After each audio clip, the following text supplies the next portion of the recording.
तो हम पहले से ही जानते हैं कि अगर हम एक ग्लूकोज अणु से शुरू करते हैं जो कि एक 6 कार्बन वाला अणु होता है, तो ये अनिवार्य रूप से ग्लाइकोलिसिस द्वारा आधे में विभाजित हो जाता है और हमें 2 पाइरुवेट अणु मिलते हैं। ये 3 कार्बन वाले अणु होते हैं। ग्लाइकोलिसिस सचमुच ग्लूकोज को आधे में विभाजित कर देता है। ये ऑक्सीजन की अनुपस्थिति या उपस्थिति में हो सकता है। और मैं हमेशा कुल कुल कहती हूँ, क्योंकि याद रखें उस निवेश चरण में इसने 2 एटीपी का उपयोग किया और फिर इसने 4 एटीपी उत्पन्न किए। तो कुल आधार पर इसने हमें 2 एटीपी दिए, पर इसने 2 एनएडीएच भी बनाए। यही हमें ग्लाइकोलिसिस से मिला। थोड़ा बेहतर तरीके से समझने के लिए मैं यहाँ एक कोशिका बना रही हूँ। मान लीजिए मेरे पास एक कोशिका है, ये इसकी बाहरी झिल्ली है और शायद इसका केंद्रक भी। हम एक ससीम केंद्र की कोशिका ले रहे हैं जिसमें इसका डीएनए और क्रोमैटिन इस तरह फैला हुआ है और फिर आपके पास सूत्रकणिका यानी कि माइटोकॉन्ड्रिया है। इसे कोशिका का ऊर्जा गृह कहते हैं और हम इसे 1 सेकंड में देखेंगे कि ऐसा क्यों है। एक सूत्रकणिका में एक बाहरी झिल्ली और एक आंतरिक झिल्ली होती है। मैं सूत्रकणिका की संरचना के बारे में अधिक विस्तार से शायद इस वीडियो में बाद में बताऊंगी या इस विषय पर एक पूरी वीडियो बनाऊंगी। और सभी कोशिकांगों के बीच आपके पास ये तरल स्थान है। ये कोशिका का तरल पदार्थ है और इसे कोशिका द्रव्य कहा जाता है और यहीं पर ग्लाइकोलिसिस होता है। अब हम सभी जानते हैं कि अगला चरण क्या है, क्रेब्स चक्र या साइट्रिक अम्ल चक्र। ये वास्तव में सूत्रकणिका के आंतरिक स्थान में होता है, या मुझे कहना चाहिए कि इन सूत्रकणिका की आंतरिक झिल्ली में। तो ये एक सूत्रकणिका है, इसमें एक बाहरी झिल्ली होती है और एक आंतरिक झिल्ली होती है। अगर हमारे पास सिर्फ एक आंतरिक झिल्ली है तो हम इसे अंग्रेजी में क्रिस्टा कहते हैं, और अगर हमारे पास कई हैं तो हम उन्हें क्रिस्टे कहते हैं।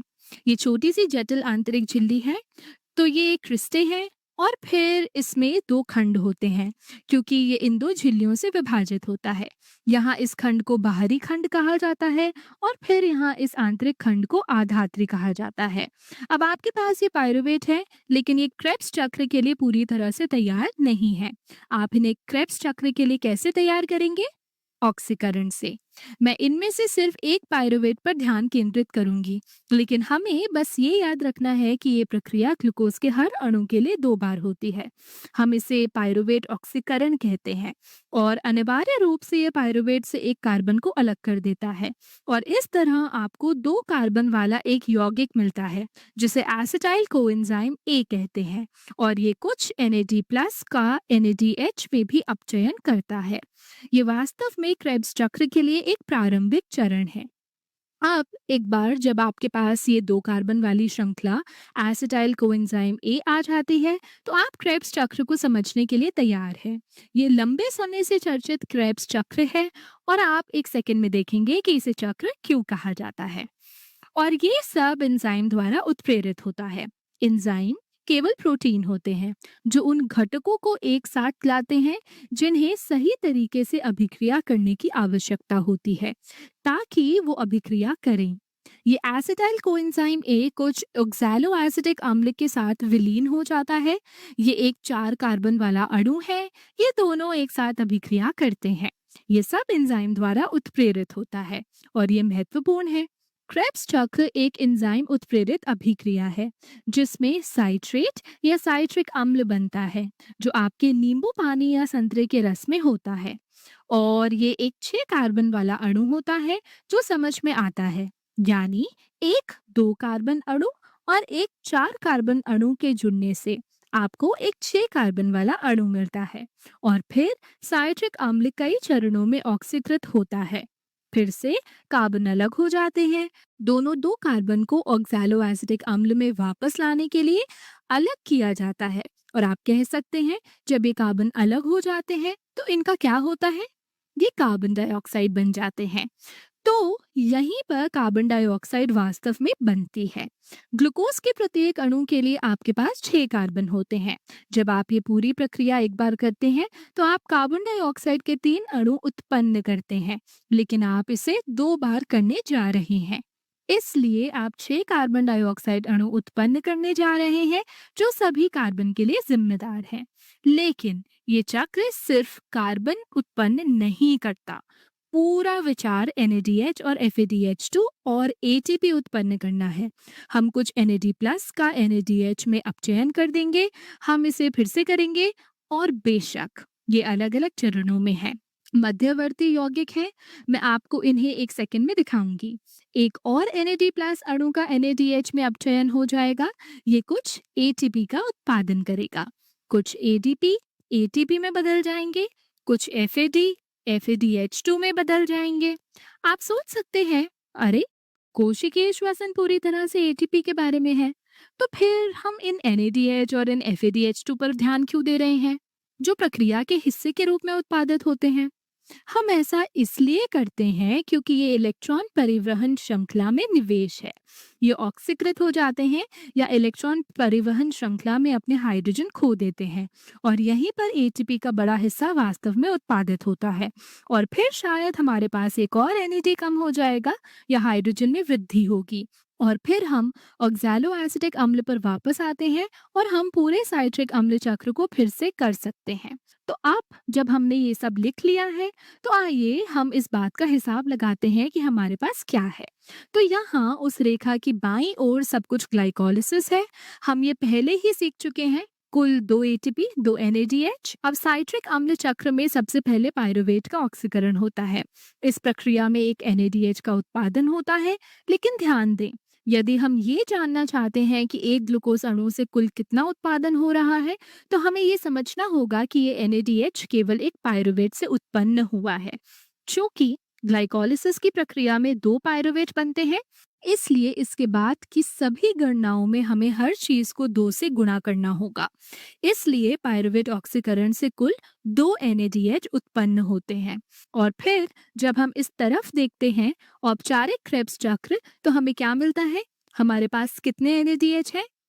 1 2 3 NADH। तो 3 NADH गुणा 2, क्योंकि हम ग्लाइकोलिसिस से उत्पादित प्रत्येक पायरुवेट के लिए ये चक्र करने जा रहे हैं, तो इससे हमें 6 NADH मिलते हैं। चक्र के हर मोड़ पर हमारे पास एक ATP होता है। ऐसा 2 बार होने वाला है, एक बार प्रत्येक पायरुवेट अम्ल के लिए, तो हमें 2 ATP मिलते हैं और फिर हमारे पास एक FADH2 होता है। लेकिन ये अच्छा है, हम इस चक्र को 2 बार करने जा रहे हैं, तो 2 बार हमारे पास 2 FADH2 हैं। अब कई बार कुछ किताबों में इन 2 NADH अणुओं को भी क्रेब्स चक्र का हिस्सा मान लिया जाता है, यानी पायरुवेट के हर एक अणु से बनने वाले एक NADH को भी क्रेब्स चक्र का श्रेय दे दिया जाता है। इसलिए कई बार इस मध्यवर्ती चरण पायरुवेट ऑक्सीकरण को अलग न दिखाकर सीधे 4 NADH लिख दिए जाते हैं, 2 पायरुवेट के लिए 2 बार। और फिर ये कहा जा सकता है कि क्रेब्स चक्र से कुल 8 NADH बनते हैं, लेकिन वास्तविकता ये है कि क्रेब्स चक्र से 6 NADH बनते हैं और शुरुआती पायरुवेट ऑक्सीकरण से 2 NADH। अब दिलचस्प बात यह है कि हम ये पता लगा सकते हैं कि हम कोशिकीय श्वसन द्वारा वादा किए गए 38 ATP तक पहुंच पाते हैं या नहीं। हमने सीधे तौर पर ग्लूकोज के प्रत्येक अणु के लिए 2 ATP, यानी कि ग्लाइकोलिसिस से 2 ATP और फिर 2 और ATP जो हमें क्रेब्स चक्र से मिले थे, इनका उत्पादन किया है और हमारे पास 4 ATP हैं। तो हमारे पास कितने NADH है? 2 ग्लाइकोलिसिस से, 2 पायरुवेट ऑक्सीकरण से, 6 क्रेब्स चक्र से और 10 NADH और फिर हमारे पास 2 FADH2 हैं। तो आप कह सकते हैं, अरे हमारे 38 ATP कहाँ हैं? हमारे पास अभी केवल 4 ATP हैं, लेकिन ये वास्तव में इलेक्ट्रॉन परिवहन श्रृंखला में निवेश है। ये अणु यहीं इलेक्ट्रॉन परिवहन श्रृंखला में ऑक्सीकृत हो जाते हैं। इलेक्ट्रॉन परिवहन श्रृंखला में प्रत्येक NADH 3 ATP का उत्पादन करता है, तो ये 10 NADH इलेक्ट्रॉन परिवहन श्रृंखला में 30 ATP का उत्पादन करने जा रहे हैं और प्रत्येक FADH2 जब ऑक्सीकृत हो जाता है और इलेक्ट्रॉन परिवहन श्रृंखला में वापस FAD में बदल जाता है, तो 2 ATP का उत्पादन करेगा। तो उनमें से 2 इलेक्ट्रॉन परिवहन श्रृंखला में 4 ATP का उत्पादन करने जा रहे हैं। तो अब हम देख सकते हैं कि हमने अभी तक जो किया है उससे हमें 4 ATP मिलते हैं, ग्लाइकोलिसिस, प्रारंभिक चरण और क्रेब्स या साइट्रिक अम्ल चक्र, और फिर अंततः ग्लाइकोलिसिस और साइट्रिक अम्ल चक्र से ये उत्पादन जब वो इलेक्ट्रॉन परिवहन श्रृंखला में आते हैं तो वो अन्य 34 ATP अणुओं का उत्पादन करते हैं। तो 34 प्लस 4 ये हमें वादा किए गए 38 एटीपी तक ले जाता है।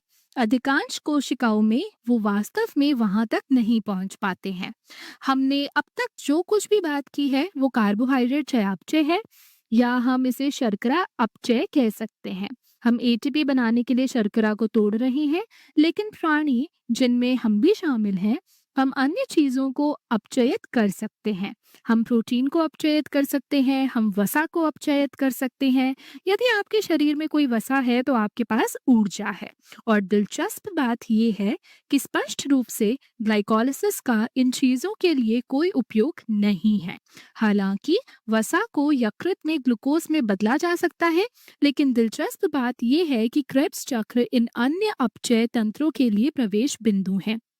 प्रोटीन को अमाइनो अम्ल में तोड़ा जा सकता है, जिसे एसिटाइल कोएंजाइम ए में तोड़ा जा सकता है।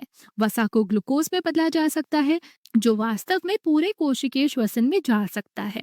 लेकिन यहाँ बड़ी तस्वीर ये है कि एसिटाइल कोएंजाइम ए सामान्य अपचयी मध्यस्थ है, जो क्रेब्स चक्र में प्रवेश कर सकता है और एटीपी उत्पन्न कर सकता है, भले ही हमारा ईंधन कार्बोहाइड्रेट, शर्करा, प्रोटीन या वसा हो। अब मुझे लगता है कि हमें इस बात का अच्छा अंदाजा है कि अभी सब कुछ कैसे काम करता है। अब मैं आपको एक आरेख दिखाने जा रही हूँ, जिसे आप अपनी जीव विज्ञान की पाठ्य पुस्तक में देख सकते हैं। ये बहुत कठिन और बहुत भ्रामक लग सकता है, और मुझे लगता है कि इसलिए हम में से कई लोगों को शुरू में कोशिकीय श्वसन को समझने में परेशानी होती है, क्योंकि बहुत सारी जानकारी है। ये समझना मुश्किल है कि क्या महत्वपूर्ण है, लेकिन मैं यहाँ केवल महत्वपूर्ण चरणों पर प्रकाश डालना चाहती हूँ। बस आप देख सकते हैं कि ये वही चीज है जिसके बारे में हमने बात की थी। ग्लाइकोलिसिस से आप दो पायरुवेट बनाते हैं। ये पायरुवेट ऑक्सीकरण चरण है, जिसके बारे में मैंने बात की थी, प्रारंभिक चरण। और आप देखते हैं कि हम कार्बन डाइऑक्साइड बनाते हैं और हम NAD प्लस का NADH में अपचयन करते हैं। फिर हम क्रेब्स चक्र में प्रवेश करने के लिए तैयार हैं। एसिटाइल कोएंजाइम ए और ऑक्सैलो एसिटेट या ऑक्सैलो एसिटिक अम्ल साइट्रिक अम्ल बनाने के लिए एक साथ अभिक्रिया करते हैं, और फिर साइट्रिक अम्ल को क्रेब्स चक्र के माध्यम से ऑक्सीकृत किया जाता है। इन सभी चरणों में इनमें से प्रत्येक चरण को एंजाइमों द्वारा सुगम बनाया जाता है। ये ऑक्सीकरण हो जाता है, लेकिन मैं दिलचस्प भागों को उजागर करना चाहती हूँ। यहाँ हमारे पास एक NAD प्लस है, जिसका NADH में अपचयन हो जाता है। हमारे पास एक और NAD प्लस है, जिसका NADH में अपचयन हो जाता है, और फिर यहाँ एक और NAD प्लस का NADH में अपचयन हो जाता है। तो अब तक यदि आप प्रारंभिक चरण को शामिल करते हैं तो हमारे पास 4 NADH बन चुके हैं, 3 सीधे क्रेब्स चक्र से। यही तो मैंने आपको बताया था। अब हमारे पास इस आरेख में GDP है। GDP से GTP बनता है। GTP सिर्फ गुआनोसाइन ट्राइफॉस्फेट है। ये एक और प्यूरीन है जो ऊर्जा का स्रोत हो सकता है, लेकिन फिर बाद में इसका इस्तेमाल ATP बनाने के लिए किया जा सकता है। और फिर उनके पास ये Q समूह है, और मैं इसके बारे में ज्यादा नहीं बताऊंगी। और फिर ये यहाँ अपचयन हो जाता है, और ये उन दो हाइड्रोजन को प्राप्त करता है, लेकिन वो अंत में FADH2 में अपचयित हो जाता है। तो यहीं पर FADH2 का उत्पादन होता है। तो जैसा कि वादा किया गया था, हमने प्रत्येक पायरुवेट के लिए उत्पादन किया। याद रखें, इसलिए हम इसे 2 बार करने जा रहे हैं। प्रत्येक पायरुवेट के लिए हमने 1, 2, 3, 4 NADH का उत्पादन किया। हमने एक ATP और एक FADH2 का उत्पादन किया। ठीक यही हमने यहाँ देखा। तो मैं आपको अगली वीडियो में मिलूंगी।